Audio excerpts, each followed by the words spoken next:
So Jamie, let's start off with the fact that people are loving this movie. It's so different. It seems like you guys really amped it up in this movie.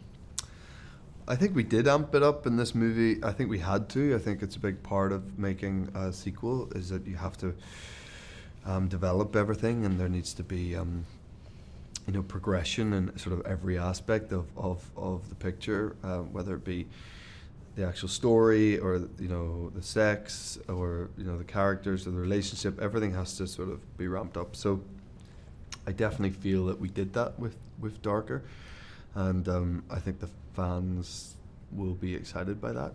It's definitely I think it's got more for the fans than the first film had, which I think is cool.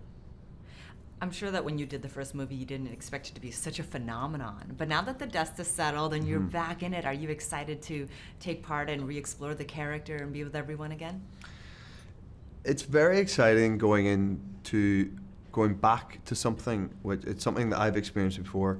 Dakota had never experienced before because she's never done television, but having done a lot of television and hadn't done multiple series of television, and you get to go back and jump back into the character and see the same crew, and for the most part it's a really exciting thing, and it's like family, and it's like coming home, and so there's an element of that this time round. And the fact that we shot Darker and Freed together, by the end it was quite a long time, so nearly 6 months with this group of people, and it is like a family. It's great. It's great fun. And one of the things that I think a lot of women are really drawn to is the fact that the entire movie is so decadent, right? You have like this crazy masquerade ball. You have Anastasia walking into everyone's dream of a closet. Yeah. I mean, being the man that delivered that, do you have a favorite element? Do I have a favorite element of the film? I mean, there's...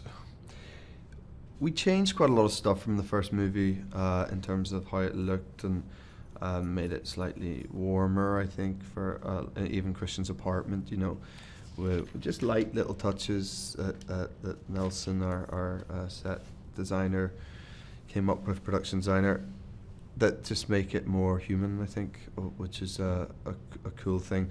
I really liked Christian's apartment this time round. We don't get to see a huge amount of it in Darker, but in Freed we do.